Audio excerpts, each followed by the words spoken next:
Ladies and gentlemen, I am Yusrael and welcome to the Federation Fleet Alert. This is one of the new 5-player scenarios that's coming with Season 6, and like all of the new scenarios, it gives you a brief countdown to sort yourself out, after which the fun begins. I recommend you get out of that cutscene as fast as you can, because this whole mission is on a timer. And while the 15 seconds you lose to watching it start to finish wouldn't be the end of the world, there's no point making things harder for yourself. Anyway, the mission itself is a two-parter. The first part sees you on a 10-minute countdown in which you have to eliminate 8 attacking groups.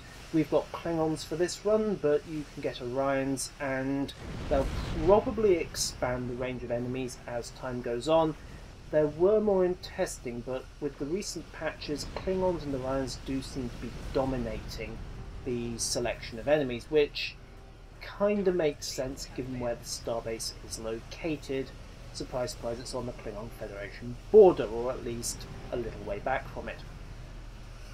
The second part of the mission we'll cover when we get to it.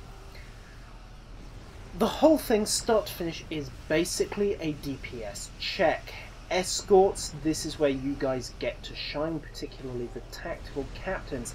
So, scatter volleys, torpedo spreads, attack patterns alpha and beta. Essentially every trick you have got that will let you kick out as much damage as you can to a tight-packed group of enemies. This shouldn't really be anything new. This has been bread and butter ever since they gave you your commissions, kicked you out of the academy, and your instructors popped open champagne at the thought of not having to deal with you again. For a while, at least. For cruiser captains, this is more or less straight tanking. Your job, as far as I can tell, seems to be keep the enemies off the escorts and help keep the escorts alive that way. Obviously, for guns aside, if you can chuck out damage, then by all means do so. In fact, please do so. Not only is that a good way of generating threat, hey, the more enemy damage taken, the better in this one. For science vessels, we have a slightly weird little job, because while we can't generate much actual damage ourselves, I mean, we have 3 pop guns aside, and we tend to run reduced weapons power into the bargain, we do have 3 very critical roles. The first off is that we are primarily healers. So if the escorts do start taking hits, and when the cruisers inevitably take hits in their tanking role, you're there, you're keeping them in the fight and alive.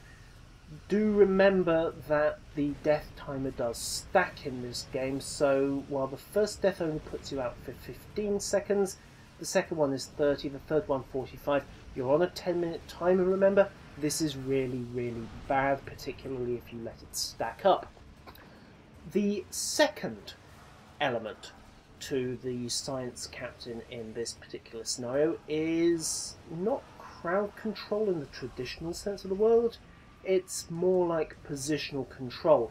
Powers like gravity well and tractor repulsors and photonic shockwave, correctly used, are very good at herding up the enemy, keeping them in a nice little tight ball so that when the escorts do blitz in, scatter volley and torpedo spread hit the maximum number of targets and do the maximum amount of damage. It's also worth remembering, of course, that because gravity well is essentially a tractor beam effect, you can pin a target in place, cut its defense value right down, and essentially bring it even more pain that way, even if it's not your own weapons fire that's doing the deed. Third role is as a general debuffer, so tachyon beams, graviton beams, target subsystems, particularly targeting shields and weapons, anything basically that messes with your enemy's ability to defend themselves against the escorts and the cruisers is probably going to be a good choice in this scenario. Waves 3 and 4 are much the same as Wave 2, with one interesting little twist. Wave 4 will not wait, unlike Waves 2 and 3, for you to finish off the previous wave. They will instead start their countdown and warp in once Wave 3 is down to about 3 vessels, maybe 4. So you're potentially in a situation where you have got the dregs of Wave 3 to finish off, and Wave 4 has simultaneously walked in right on top of you.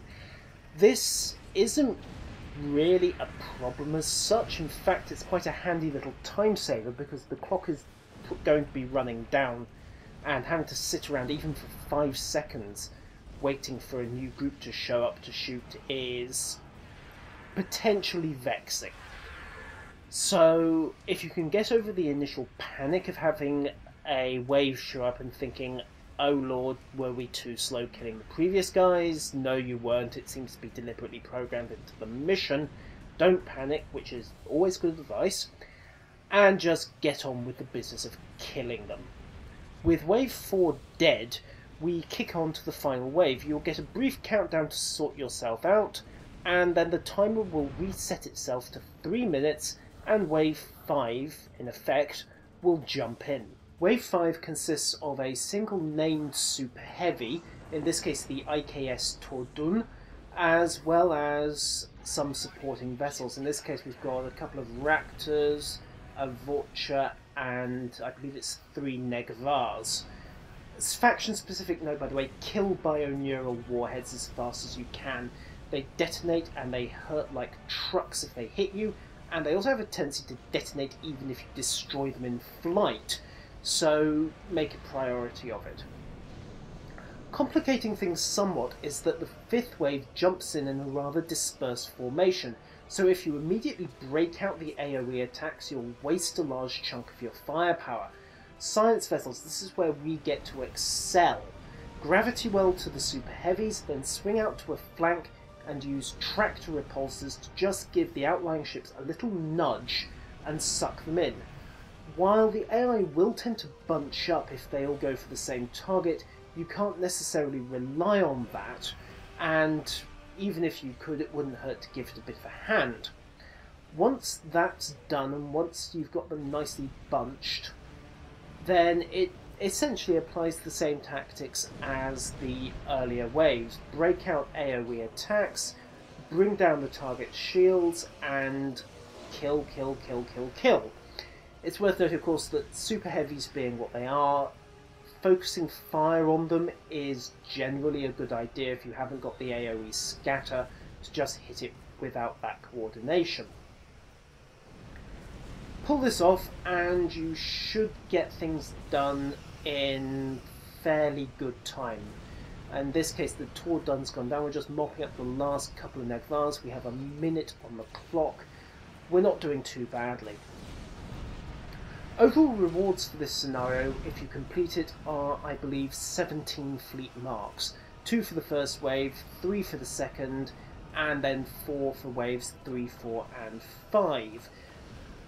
On a 15-minute give or take mission, if you include queuing times, that's a pretty decent reward. It roughly parallels the 1 mark per minute that Cryptic seem to have designed into most of their missions. Obviously, if you fail the mission at any point, you will miss out on the successive marks, but that's your cue to practice, practice, and get better. And that, ladies and gentlemen, has been the Fleet Assault. And if there is a next time, I'll see you then.